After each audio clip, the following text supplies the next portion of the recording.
Hello students, welcome back in Prism Tutorials. Today we will start the next point in unit number 1, rotation dynamics, and that point is called as angular momentum. So today's title is angular momentum.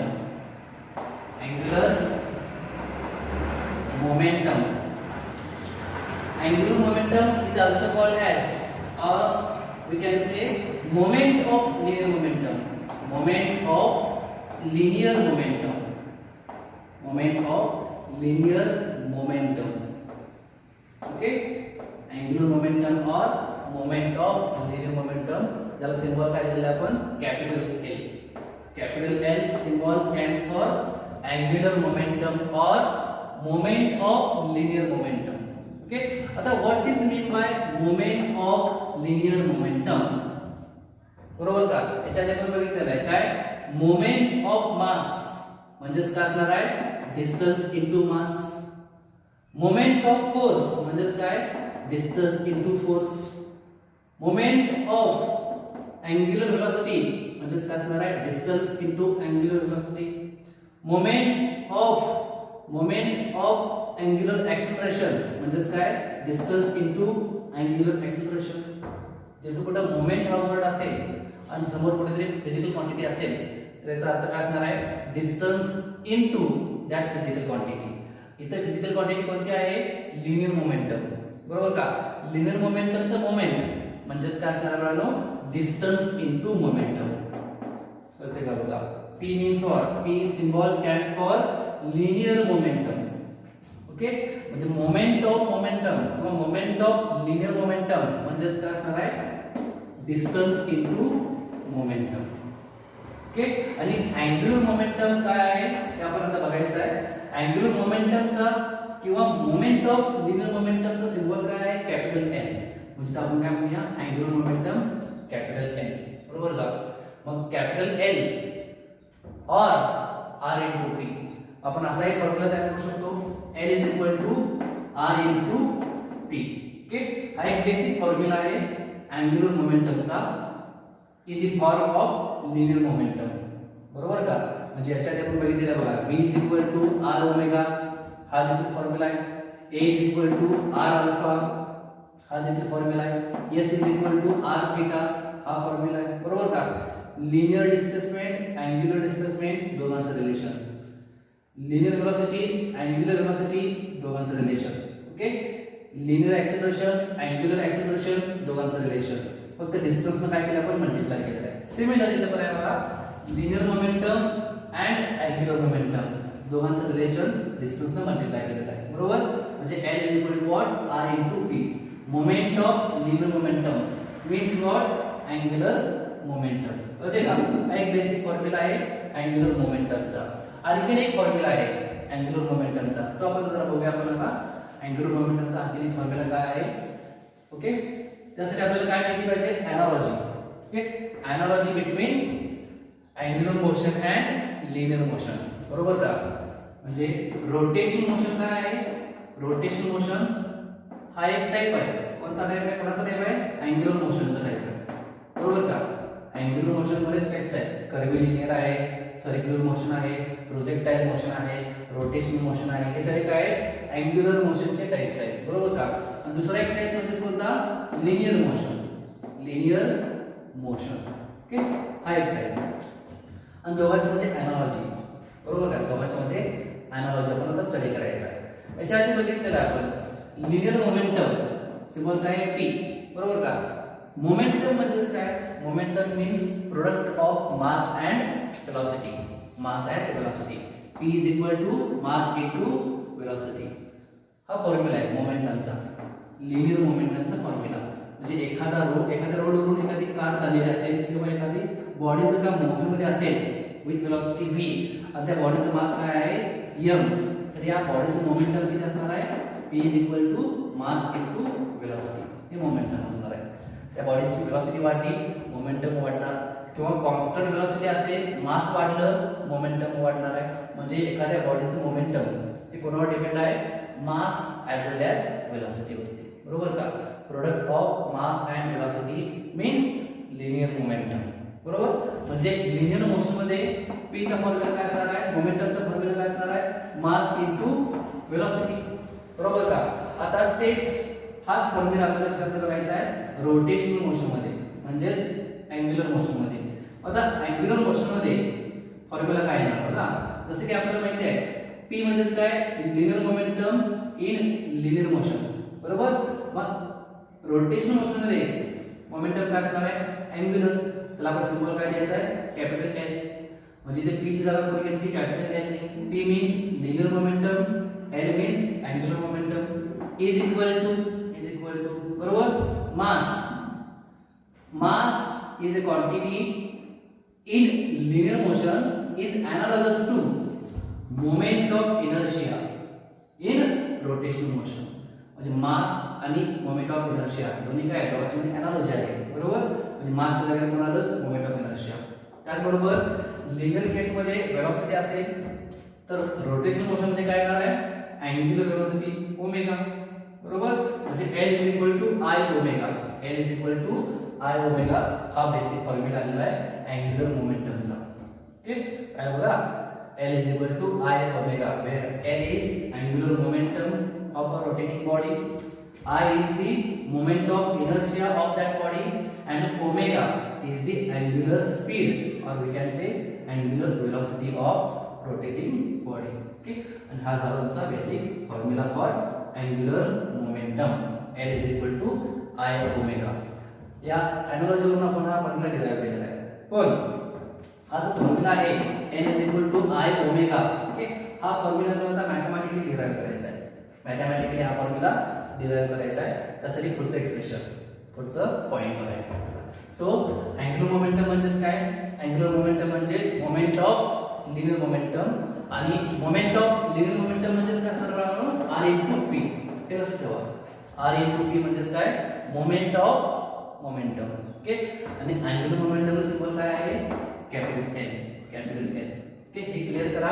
आता आपण याचा पुढचा भाग बघायचा आहे, तो म्हणजेच काय, expression for angular momentum in terms of moment of inertia, बरोबर. म्हणजे हाच formula L is equal to I omega, हाच फॉर्म्युला आपल्याला काय करायचा आहे, आता मॅथमॅटिकली प्रूव्ह करायचा आहे. ओके, चला तर मग करूया prove. So the next title is expression for angular momentum of a rotating body in terms of moment of inertia. Okay, so next title is expression for angular momentum,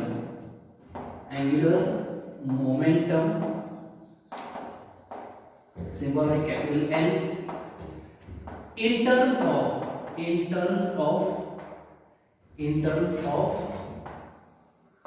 moment of inertia.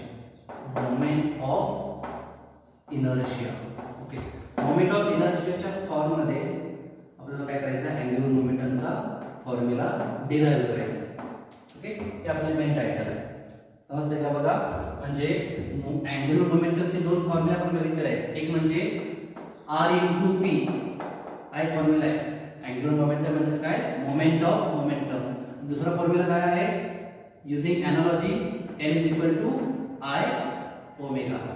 आणि हा जो second formula आहे, हाच formula म्हणजे काय, expression for angular momentum in terms of moment of inertia. म्हणजे angular मोमेंटमचा formula in the form of moment of inertia. मग हा फॉर्म्युला आपल्याला काय करायचा था, मॅथमॅटिकली डिराइव्ह करायचा आहे. समजतंय काय, आपल्याला हे माहिती आहे. बघूया मग एक्सप्रेशन काय आहे. त्यासाठी काय करूया आपण, पहिल्यांदा एक रिजिड बॉडी कन्सिडर करायची. काय करायचं आहे, एक रिजिड बॉडी कन्सिडर करूया. Consider a rigid body which is rotated about this axis which is passing through any point O. He rigid body या ऍक्सिस च्या भोवती काय होते, रोटेट होते. Okay, with velocity omega, with angular velocity omega. या rigid बॉडीची velocity काय असणार आहे, अँग्युलर वेलोसिटी असणार आहे, ज्याला आपण काय म्हणणार आहोत, ओमेगा. समजतंय. आता ही जी रिजिड बॉडी आहे, ही रिजिड बॉडी डिफरंट पार्टिकल्स पासून तयार झालेली आहे. म्हणजे नंबर ऑफ पार्टिकल्स पासून ही रिजिड बॉडी तयार झालेली आहे, बरोबर. म्हणजे या रिजिड बॉडीच्या आतमध्ये इथे एक पार्टिकल आहे बघा, इथे दुसरा पार्टिकल असणार आहे, तिसरा पार्टिकल असणार आहे, चौथा पार्टिकल असणार आहे, and so on. Okay, nth number of particles आहे. nth नंबर ऑफ पार्टिकल्स पासून ही रिजिड बॉडी तयार झालेली आहे. बरोबर. मग आता ही रिजिड बॉडी या ऍक्सिसच्या भोवती जर का रोटेट होत असेल तर याचा मोमेंट ऑफ इनर्शिया काय असणार आहे? I. बरोबर, I. मग जर का ही बॉडी रोटेट होते, बघा या ऍक्सिसच्या भोवती ही बॉडी जर का रोटेट होत असेल तर या बॉडीमध्ये असणारे पार्टिकल्स काय होणार आहेत? सर्क्युलेट होणार आहेत.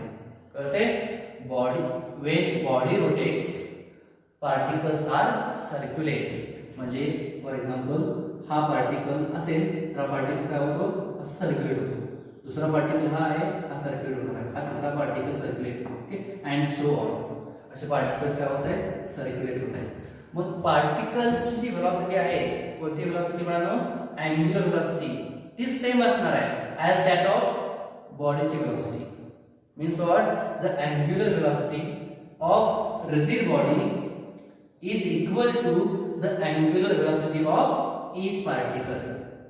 बॉडीची जी अँग्युलर व्हेलॉसिटी आहे आणि पार्टिकलची जी अँग्युलर व्हेलॉसिटी आहे ती सेम असणार आहे. But the linear velocity of each particle is different. समजतंय? प्रत्येक पार्टिकलची लिनियर व्हेलॉसिटी काय असणार आहे? डिफरंट असणार आहे. म्हणजे समजा बॉडी जेव्हा ही रोटेट होईल तेव्हा हा पार्टिकल काय होणार आहे? असं सर्क्युलेट होईल. मग सर्क्युलेट होत असताना या डायरेक्शनने काय असणार? त्याची व्हेलॉसिटी असणार. मग हा फर्स्ट पार्टिकल असेल तर त्याची व्हेलॉसिटी काय म्हणूया आपण? v1. ओके, हा सेकंड पार्टिकल असेल तर त्याची व्हेलॉसिटी काय म्हणूया आपण? याची व्हेलॉसिटी म्हणायची आपण v2. ओके, हा थर्ड पार्टिकल आहे, याची व्हेलॉसिटी काय म्हणायची आपण? v3. हा nth पार्टिकल म्हणूया आपण, nth पार्टिकल. या nth पार्टिकलची व्हेलॉसिटी काय असणार आहे? vn. कळतंय? प्रत्येक पार्टिकलची अँग्युलर व्हेलॉसिटी सेम आहे, पण प्रत्येक पार्टिकलची लिनियर व्हेलॉसिटी काय असणार आहे? Different. Okay, each particles has different linear velocity. आणि प्रत्येक पार्टिकल हा सेपरेटेड आहे त्या ऍक्सिस ऑफ रोटेशन पासून. म्हणजे हा पार्टिकल 1 पासून ऍक्सिस ऑफ रोटेशन पर्यंत जे काय परपेंडिक्युलर डिस्टन्स आहे त्याला आपण काय म्हणूया? r1. बरोबर. हा दुसरा पार्टिकल या ऍक्सिस पासून r2 इतक्या डिस्टन्स वरती आहे. ओके, हा थर्ड पार्टिकल ऍक्सिस पासून r3 इतक्या डिस्टन्स वरती असणार आहे. बरोबर का? हा nth पार्टिकल आहे जो की ऍक्सिस पासून rn इतक्या डिस्टन्स वरती आहे. समजतंय? म्हणजे r1 r2 r3 dot dot dot rn are the perpendicular distance of each particle from the axis of rotation. समजतंय? हा पार्टिकल फर्स्ट आहे, त्याचं मास आपण काय म्हणूया? m1. बरोबर का? हा पार्टिकल सेकंड आहे, त्याचं मास काय म्हणूया आपण? m2. हा पार्टिकल थर्ड आहे, याचा मास काय असणार आहे? m3. असे बरेच पार्टिकल्स आहेत. हा लास्ट पार्टिकल म्हणजे आपण nth पार्टिकल, त्याचा मास काय असणार आहे? mn. Mass is mn. बरोबर का? असे बरेच पार्टिकल्स आहेत. समजतंय? पुन्हा रिपीट करतोय. या ऍक्सिसच्या भोवती बॉडी रोटेट होते विथ अँग्युलर स्पीड ओमेगा, आणि पार्टिकल्स काय होणार आहेत? Circulate with angular speed omega. म्हणजे बॉडीची व्हेलॉसिटी, बॉडीची अँग्युलर व्हेलॉसिटी आणि पार्टिकलची पण अँग्युलर व्हेलॉसिटी काय असणार आहे? सेम असणार आहे, पण प्रत्येक पार्टिकलची लिनियर व्हेलॉसिटी काय असणार आहे? वेगवेगळी असणार आहे. बरोबर का? First particle having mass m1 and velocity v1 separated by distance r1 from first particle to axis of rotation. समजतंय? First particle mass m1 velocity v1 separated by perpendicular distance r1.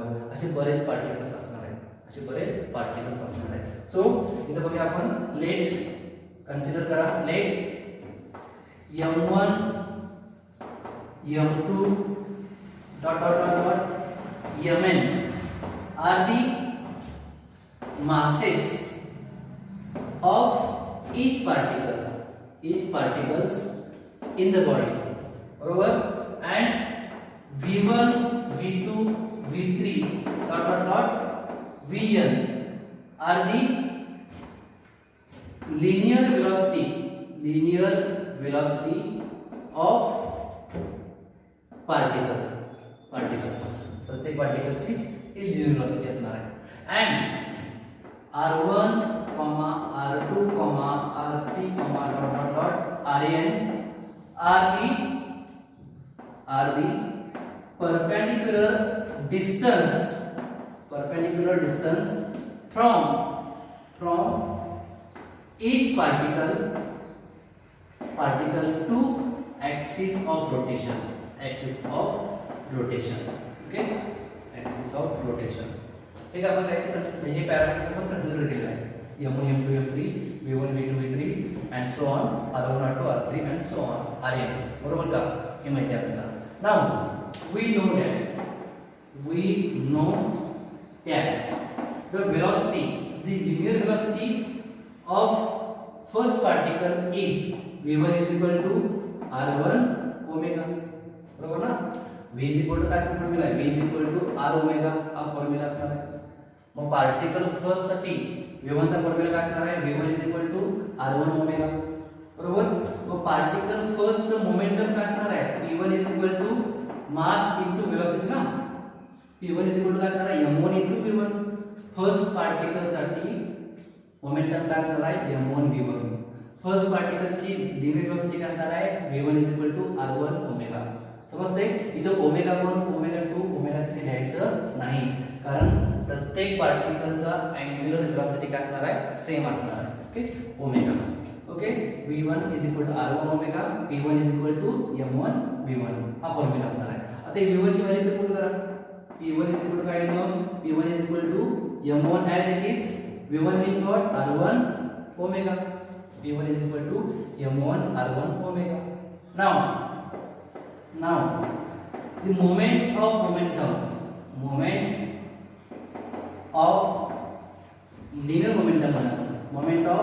linear momentum of a rotating body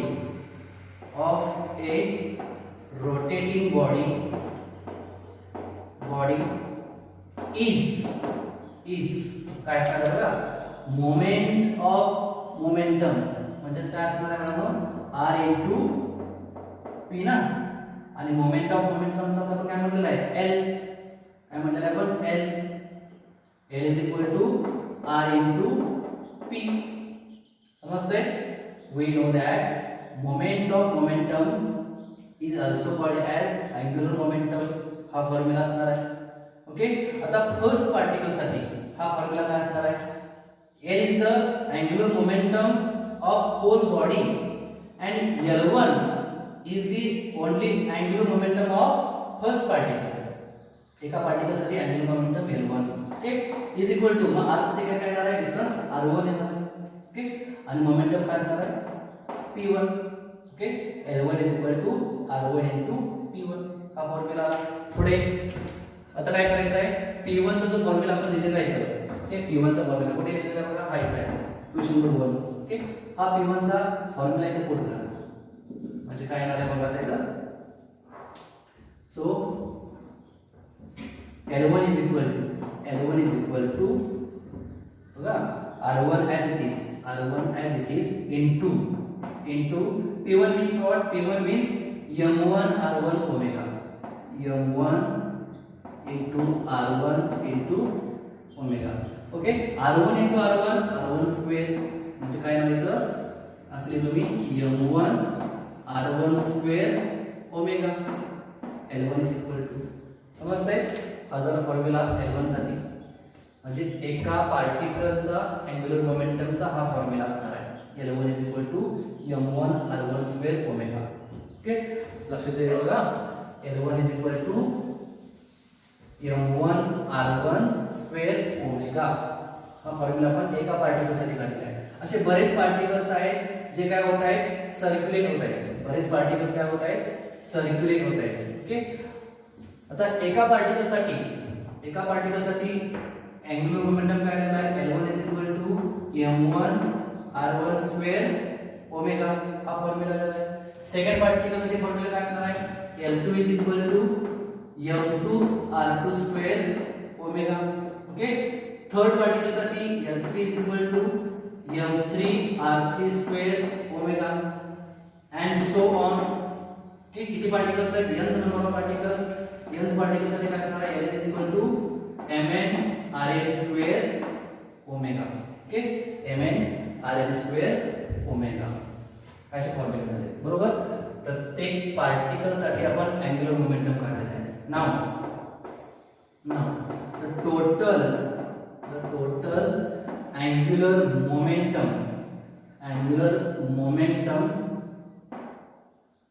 of a rotating body is काय असणार ना capital L is equal to प्रत्येक पार्टिकलच्या angular मोमेंटमची बेरीज म्हणजे काय असणार आहे total momentum, total angular momentum म्हणजे L is equal to L1 plus L2 plus dot dot dot dot plus Ln. L1 ची व्हॅल्यू पुट करा. L1 means what m1 r1 square omega plus L2 means m2 r2 square omega. Okay, plus dot dot dot dot plus mn rn square omega. Next step काय असणार आहे omega omega omega सगळ्यामध्ये common आहे ते आपण common घेऊया. म्हणजे bracket मध्ये काय राहणार आहे m1 r1 square plus m2 r2 square plus dot dot dot plus mn rn square. Okay, bracket complete आणि ओमेगा कॉमन घेतलं आपण ओमेगा कॉमन. ओके, आता ही जी ब्रॅकेट मध्ये टर्म आहे ओके हे आपण मॅथमॅटिकली कसं लिहू शकतोय. मॅथमॅटिकली कसं लिहायचं बघा समेशनच्या फॉर्म मध्ये summation I ranging from 1 to n mi ri square बरोबर into what into omega okay. पुढे summation I ranging from 1 to n mi ri square हा फॉर्म्युला म्हणजे काय असणार आहे मोमेंट ऑफ इनर्शिया. म्हणजे इथे काय असणार आहे लेफ्ट साइडला L is equal to this total term means what moment of inertia I omega as it is omega. Okay, L is equal to I omega. This is the required expression for angular momentum in terms of moment of inertia. म्हणजे हाच formula आपण mathematically derive केलेला आहे. समजतंय हा formula कसा आला ते. Okay, always remember very important angular momentum of rotating body is equal to product of moment of inertia of that body and angular velocity of that given body. L is equal to I omega. Hence the proof. Okay, समजतंय एवढं हे clear करा. आता याच्या पुढचा point आहे तो म्हणजे काय एक्सप्रेशन फॉर टॉर्क. आता आपल्याला काय करायचं आहे अँग्युलर मोमेंटमचा फॉर्म्युला बघितलेला आहे. आता काय करणार आपण टॉर्कचा formula. Okay, so next title is expression for torque in terms of moment of inertia. Okay, the next point is expression for torque. Expression for torque in terms of moment of inertia. mi in terms of moment of inertia. Okay, आता टॉर्कचा formula आपल्याला derive करायचा आहे. So first of all what is mean by torque. Torque म्हणजे काय जसे की आपल्याला माहिती आहे लिनियर केस मध्ये फोर्स बॉडीवरती ऍक्ट होतो बरोबर का. पण अँग्युलर मोशन मध्ये किंवा रोटेशनल मोशन मध्ये फोर्स जागा कोणी घेतं torque. Okay, when we rotate any body we apply a torque. Okay, म्हणजे एखादा जर का हा सरफेस आहे या सरफेसवरती ही बॉडी असेल आणि या बॉडीला जर आपल्याला डिस्प्लेस करायचं आहे या बॉडीला मोशन मध्ये आणायचं आहे आपल्याला काय करावं लागतं तर फोर्स अप्लाय करावा लागतो. ही केस कोणती आहे लिनियर केस आहे. पण एखाद्या बॉडीला रोटेट करायचं असेल तर आपण तिथं काय अप्लाय करतोय टॉर्क. लक्षात घ्या force in linear motion is analogous quantity of torque in rotational motion. समजतंय torque is a analogous quantity of force. म्हणजे रोटेशनल मोशन मध्ये किंवा अँग्युलर मोशन मध्ये फोर्सची जागा कोणी घेतं टॉर्क बरोबर. मग या टॉर्कचा फॉर्म्युला आपल्याला in terms of moment of inertia काढायचा आहे. काय असणार फॉर्म्युला माहिती आहे एनालॉजी बरोबर का. टॉर्कचा फॉर्म्युला काय असणार आहे बघा. आता फोर्सचा फॉर्म्युला काय माहिती आहे आपल्याला. फोर्स म्हणजे काय मास इनटू ऍक्सेलरेशन हा बेसिक फॉर्म्युला आहे. लिनियर केसमध्ये फोर्स म्हणजे काय असणार आहे, मास इनटू एक्सेलरेशन. आता रोटेशनल मोशन मध्ये फोर्सची जागा कोणी घेणार आहे, टॉर्कनी. एफ ची ठिकाणी काय आलं, टॉर्क आलं, इज इक्वल टू मासची जागा कोणी घेतली, मोमेंट ऑफ इनर्शिया आय, आणि एक्सेलरेशन ठिकाणी काय येणार आहे, alpha. Alpha is the angular acceleration. Okay, torque is equal to I into alpha. इथे लिहितो मी वाटतं, torque is equal to I into alpha. हा फॉर्म्युला आपल्याला काय करायचा आहे, आता डिराइव्ह करायचा आहे mathematically. Okay, mathematically torque is equal to I alpha. Okay, करूया मग स्टार्ट. तर या एक्सप्रेशन मध्ये पण आपण काय करणार आहोत, एक रिजिड बॉडी कन्सिडर करायची आहे. Consider a rigid body. ही एक रिजिड बॉडी तुम्ही कन्सिडर केला. Consider a rigid body which is rotates with angular velocity omega about this axis which is passing through any point O. Okay, हा axis of rotation आहे. या axis of रोटेशनच्या भोवती ही body काय होते, with angular velocity omega rotate होते. मग similarly आपण काय लिहिलेलं आहे, जेव्हा बॉडी रोटेट होते तेव्हा बॉडी मध्ये असणारे पार्टिकल्स काय होणार आहेत, बॉडी मध्ये असणारे पार्टिकल्स सर्क्युलेट होणार. Okay, having same angular velocity but different in linear velocity. कळते, पार्टिकलची प्रत्येक पार्टिकलची लिनियर वेलोसिटी काय असणार आहे, डिफरंट असणार आहे. मग या पार्टिकलची जर का या पार्टिकल मास आपण काय म्हणूया m1, बरोबर. m1 मास असणाऱ्या पार्टिकलची वेलोसिटी जर का v1 असेल तर त्याचं ऍक्सेलरेशन पण काय असणार आहे, a1. a1 is the linear acceleration of first particle. Okay, हा सेकंड पार्टिकल असेल तर या सेकंड पार्टिकलचं मास काय असणार आहे म्हणूया आपण m2 आणि ऍक्सेलरेशन काय आहे a2. ओके, हा थर्ड पार्टिकल, याचं ऍक्सेलरेशन काय म्हणूया आपण a3, मास काय आहे याचं m3. ओके, हा nth पार्टिकल आहे, बरोबर का, आणि nth पार्टिकलचं ऍक्सेलरेशन काय असणार आहे an, आणि मास काय म्हणूया आपण mn, बरोबर. आणि प्रत्येक पार्टिकल हा ऍक्सिस ऑफ रोटेशन पासून काहीतरी डिस्टन्सला आहे. ओके, त्याला आपण काय म्हणतो, perpendicular distance from each particle to axis of rotation. मग फर्स्ट पार्टिकल आणि ऍक्सिस ऑफ रोटेशन याच्यामध्ये डिस्टन्स किती असणार आहे आपण म्हणूया r1. Second particle and axis of rotation distance काय म्हणूया आपण r2. Third particle and axis of rotation distance असणार आहे r3 and so on. nth particle and axis of rotation distance काय म्हणूया आपण rn. r1 r2 r3 dot dot dot rn are the perpendicular distance from each particle to axis of rotation. Okay, हे आपल्याला माहिती आहे. म्हणजेच इथं काय म्हणायचं आहे मला, जेव्हा बॉडी या ऍक्सिसच्या भोवती रोटेट होते तेव्हा पार्टिकल्स काय होत आहेत, circulate having same angular velocity but different in linear velocity. प्रत्येक पार्टिकलची जर का लिनियर वेलोसिटी वेगवेगळी असेल तर प्रत्येक पार्टिकलचं लिनियर ऍक्सेलरेशन पण काय असणार आहे, वेगवेगळं असणार आहे, बरोबर का. मग आपण काय करूया, मग consider the acceleration. Consider the acceleration, आपण याला म्हणूया नाव दिला linear acceleration. Consider the linear acceleration of first particle. First particle is the first particle साठी लिनियर ऍक्सेलरेशन काय असणार आहे म्हणून, ऍक्सेलरेशनचा फॉर्म्युला काय आहे, बेसिक फॉर्म्युला काय म्हणून, a is equal to what, r alpha ना, r alpha. Moment of angular acceleration म्हणजे काय असणार आहे, linear acceleration, a is equal to r अल्फा. म्हणजे मी लिहितो बघा, फर्स्ट पार्टिकल साठी ऍक्सेलरेशन काय असणार आहे a1, बरोबर, is equal to r1 alpha. Okay, a1 is equal to r1 alpha. पुढे सेकंड पार्टिकलचा ऍक्सेलरेशन काय असणार आहे a2 is equal to r2 alpha. Third पार्टिकलचं a3 is equal to r3 alpha, बरोबर का. nth पार्टिकलचं ऍक्सेलरेशन काय असणार आहे an is equal to rn alpha. Okay, हे आपल्याला माहिती आहे. त्याच्या पुढचा पार्ट, ओके, तो म्हणजे काय असणार आहे, फोर्स. हे झालं प्रत्येक पार्टिकलवरती असणारं ऍक्सेलरेशन, लिनियर ऍक्सेलरेशन. आता आपल्याला काय करायचं आहे, force. Okay, now the force acting on first particle is. Okay, आता फोर्स फॉर्म्युला काय आहे म्हणून, force is equal to what, force म्हणजे मी टॉर्क नाही, force mass into what, mass into acceleration. हा फॉर्म्युला आहे फोर्सचा, बरोबर का. फर्स्ट पार्टिकल जो फोर्स ऍक्ट होतो त्याला आपण काय म्हणायचं, m1. फर्स्ट पार्टिकलचं मास काय असणार आहे, m1, आणि फर्स्ट पार्टिकलचं एक्सेलरेशन काय आहे, a1. ओके, a1 समजतंय.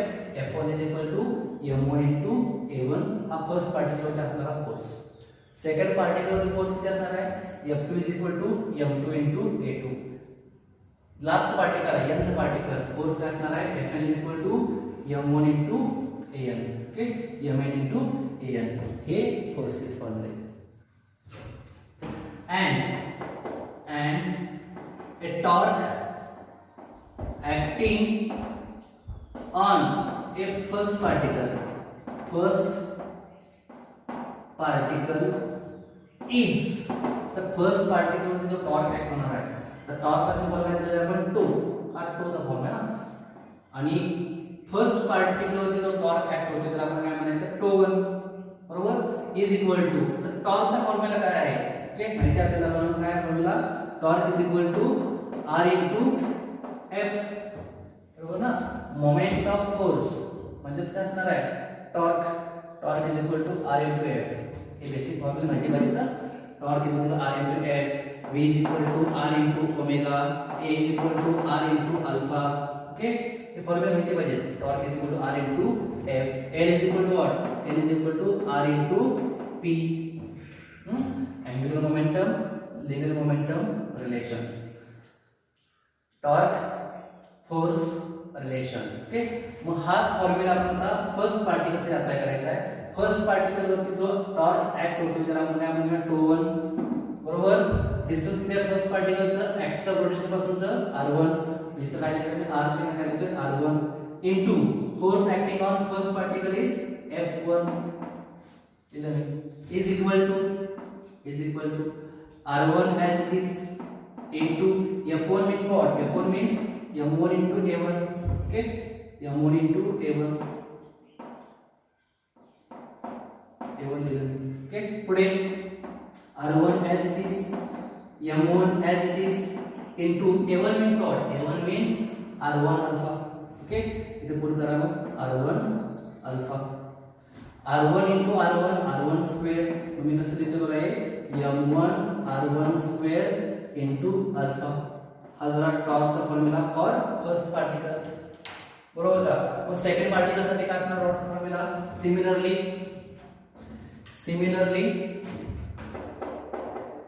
फॉर सेकंड पार्टिकल टो2 is equal to m2 r2 square alpha, बरोबर. टो3 is equal to m3 r3 square alpha and so on. तो n is equal to mn rn square alpha, बरोबर. आता प्रत्येक particle वरती जो टॉर्क ऍक्ट होतो तो हा आहे. फर्स्ट पार्टिकल टो1, सेकंड पार्टिकल टो2, थर्ड पार्टिकल टो3 and so on tau n, बरोबर का. आता या रोटेटिंग बॉडी वरती जो टोटल टॉर्क ऍक्ट होतोय, total torque acting on that rotating body, and that torque is known as tau. okay, total torque of a body means what, a torque acting on each particle of that body. म्हणजे to plus टो2 plus dot plus टोn. प्रत्येक particle वरती जो torque act होतोय त्या प्रत्येक टॉर्कची addition म्हणजेच काय असणार आहे, total torque acting on that rotating body.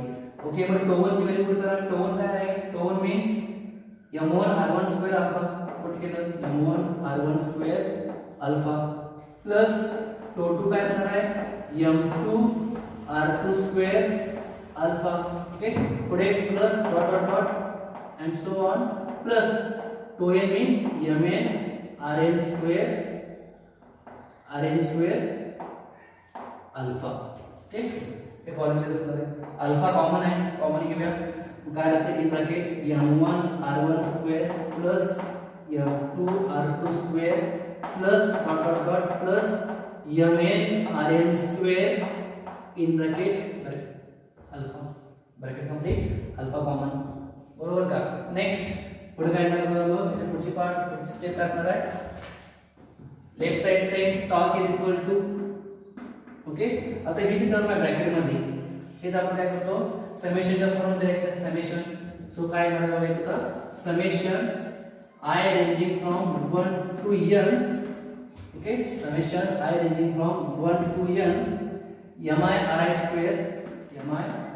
ri square bracket complete into what, into alpha as it is. आणि ही ब्रॅकेट मध्ये टर्म म्हणजे काय असणार आहे moment of inertia. So torque is equal to I into alpha. This is the required expression for torque in terms of moment of inertia. A torque acting on a rotating body in terms of moment of inertia of that body. Okay, torque is equal to I alpha, where alpha is the angular acceleration. समजतंय? Torque चा formula काय आहे? 2 is equal to I alpha. हेच proof आपण केलेला आहे. हा formula आपण डायरेक्ट केला ना, analogy. Force is equal to mass into acceleration. त्याची analogy torque is equal to I alpha. हेच आपण मॅथमॅटिकली प्रूफ केलेलं आहे. बरोबर? Torque is equal to I alpha. समजतंय बरं? इथे आपण थांबूया. याच्या पुढचा पार्ट आपण नेक्स्ट लेक्चरला घ्यायचा आहे. थँक्यू.